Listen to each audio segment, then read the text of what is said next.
Hello everybody and welcome to a new video. And I know the title might be a little bit absurd, but just hear me out here. And I know my fucking school division that I used to go to is watching because they're fucking assholes that like to butt into every little thing that I do. But first of all, I have a shirt here that says school is cancer. The H is right there. It's in Sharpie instead of paint, so I had to actually make a real school is cancer shirt. But today we're going to look at, because why the hell not? I mean, school division, SCI, Springfield Sunrise School Division. You brought it on your fucking self. Get used to it. So, yes. So, school is cancer. I forgot what the second part of the title was.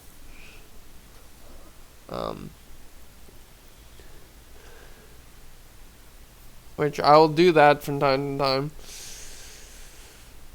But, school is cancer, and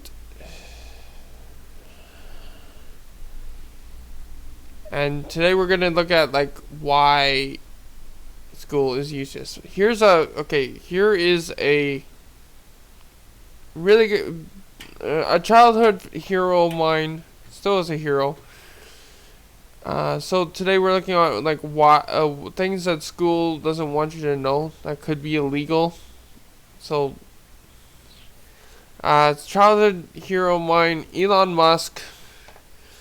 We're gonna listen to why. In fact, I think a lot of things people learn probably there's no point in learning, because they never use them in the future. Because a lot of kids just in school kind of puzzle as to why they're there. Well, oftentimes business education today, and I see it all the time, kids come out of college, the best colleges, Wharton and Harvard and Stanford and some of the great business schools, and they'll come out and they won't have practical experience. There's too many case studies that aren't practical. The people who are doing the work that we care about are figuring out what to do next, not following the person who told them what to do next. And the problem with most colleges is they are high school, but with more binge drinking. The A students work for the B students. The C students run the businesses, and the D students dedicate the buildings. The entire purpose of a good university is to give you a foundation to fail, not a foundation to get an A. And if you graduate from college with straight A's, you have to do some serious soul searching as to why you chose to spend your time here. You know, we ask kids that are 16 to 18 years old to make... So if you guys didn't know, I got a pass along degree from high school. The highest level is elementary. Bottom line. I failed all the way through junior high and high school because my school division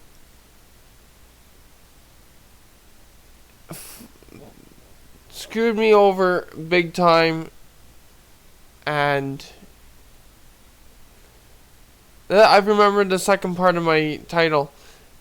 500K subscribers on YouTube. I will burn my diploma and any high school documents saying that I apparently passed. I will burn them at 500K subscribers for the milestone video. I'll make it the video and I'll burn my fucking diploma. Cause school is cancer. Everybody do the job that I'm doing. So $100,000 debt decisions when they go off to university. And they're not prepared for that. They don't know what they're getting themselves into. They just assume, okay, I'm going to pay 4 years of education at $25,000 a pop, and when I come out the other side, somehow I'll be able to pay it back. Right. That's not how life works anymore. It's like the newspaper industry, right? More printing presses, more big buildings, right? Makes us look grander. We have brains that we're putting them out there. There's a point of diminishing returns in terms of what it's worth for a college education and how much debt you're willing to saddle yourself with. I mean, it's actually kind of funny. you know, if you think like what is education, like you're basically downloading data and algorithms into your brain, and it's actually amazingly bad in conventional education. It's like it shouldn't be like this huge chore. Um, you've got someone standing up and kind of lecturing at people, and they've done the same lecture 20 years in a row, and they're not very excited about it. And I mean, I hated going to school when I was a kid. It was torture.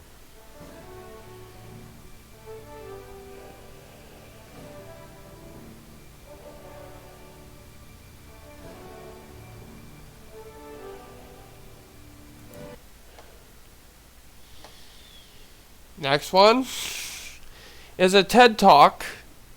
So, and this guy, Eddie Shong, sorry for butchering that name, talks about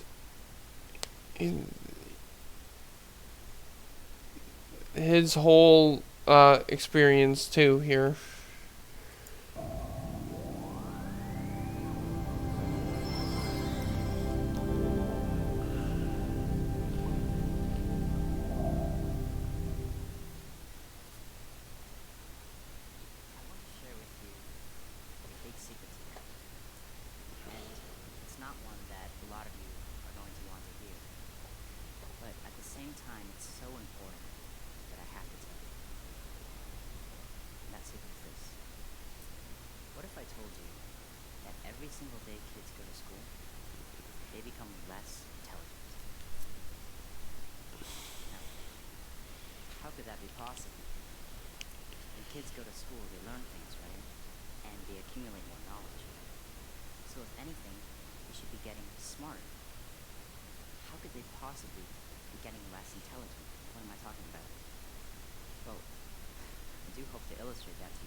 Before I turned 14, I was a kid that did not know what he wanted in life.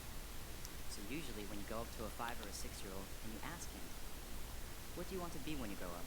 He'll say an astronaut or a businessman. I wanted to be a professional Call of Duty player. And since I had no idea about what I wanted to be when I grew up, I just listened to my parents almost 100% of the time. I trusted that they knew what was best for me. My parents wanted out of me what any typical parent would want out of their child. So go to school, keep up your grades, get out and exercise once every few years. And I was trying to do everything they asked of me, except the problem was, I wasn't even that good at school. I was terrible at science, couldn't write a 5-paragraph essay if my life had depended on it. And to this day, I still think I'm the only Asian kid in the world that doesn't understand math. Like, I really do. Wait. I think I recognize that guy. Now that I put my finger on it, I think I recognize that guy. I'm not gonna say who because, yeah. But when I turned 14, that all changed. And I was no longer this hot air balloon floating around in space. I was now like a supersonic jet flying towards my destination at like 50,000 miles an hour, or however fast those things go. And this change all started when I received an envelope in the mail. It was an invitation, not to a birthday party, I didn't get any of those. Not to a playground, but to a business planning competition down in Boston. And I was curious. I was just so curious that I had to go. And the program director explained to us that over 5 months, we would form a team, develop a business idea, and present this idea to a panel of judges who would be judging us on, how good our suits are and how good our business ideas were. And long story short, over that 5 months, I formed a team, developed an idea, and we actually ended up winning that competition and taking home a check. And that one event sparked my interest for going to more and more of these competitions. And over the next 2 years of my life, I actually went to dozens and dozens of these competitions, and I was winning almost all of them. And I realized that I liked going to them so much, not just because I liked winning them, but also because I had an unrealized passion. And that was a passion for creating things. Because the one thing that my team would do differently from our other competitors every single time was that while everyone would go up and present their idea and their PowerPoint, we would go to Home Depot, buy supplies, and actually build the idea we were talking about.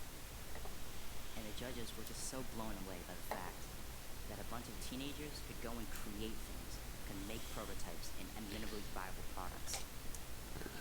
And we won almost every single competition just because the judges loved that we had gone to make something. At one of these competitions, I met a short-tempered, middle-aged Polish guy named Frank. And if he's here today, I better run after this. And he came up to us, and he took a look at our prototype, and he said, I can help you guys turn this into a real company. Think about it. Isn't that cool? We as 16-year-olds were going out into the world and creating a real hardware technology startup. And at first we were all like, time to be Steve Jobs, let's go build Apple, dropping out of school now. But we quickly realized, it's not that easy, so don't drop out unless you're really sure you have a good idea, but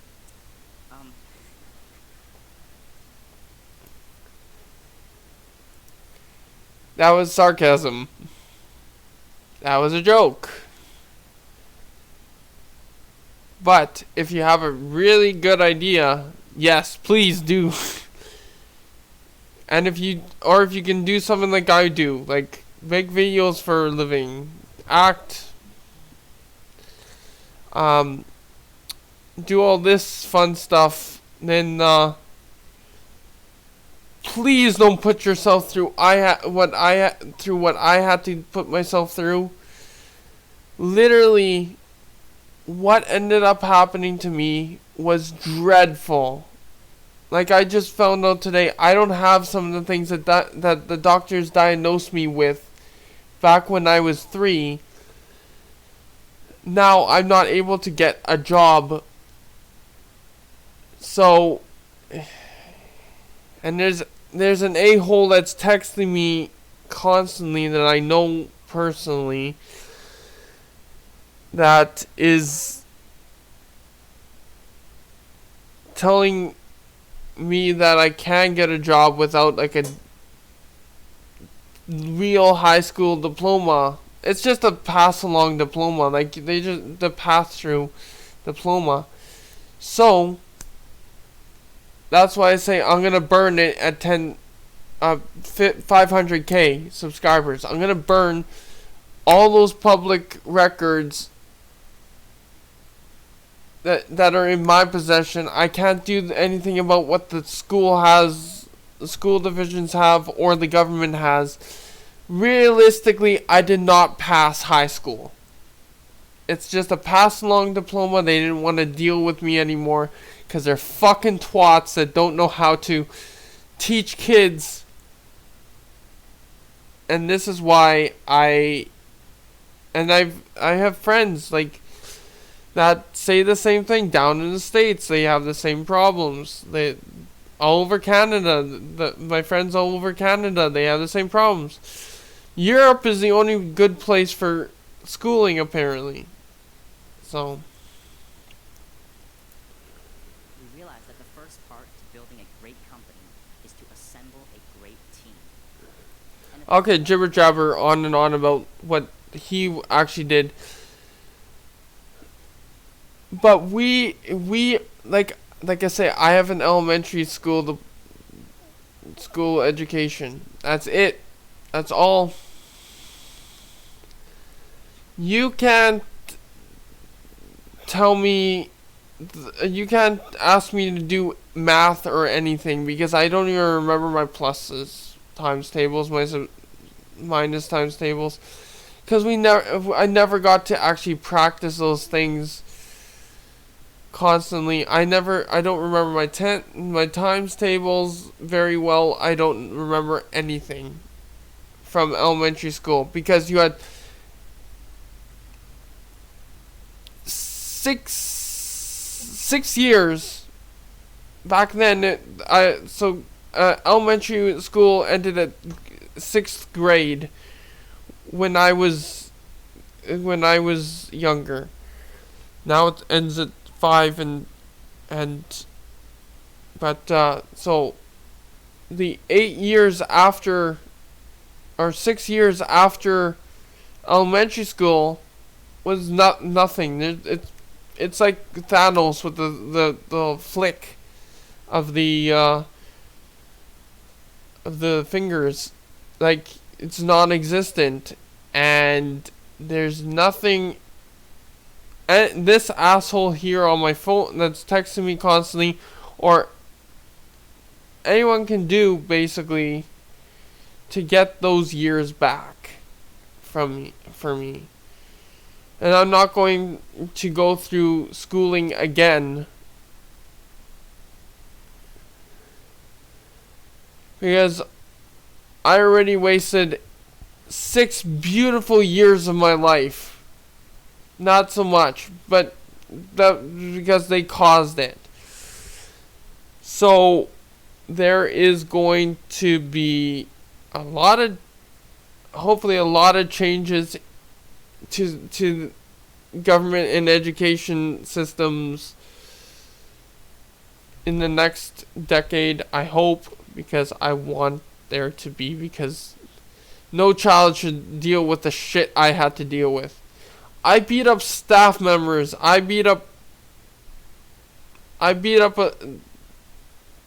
just, because of the way they treated me and my fellow friends. Like they were talking shit about my best friends a lot of the time.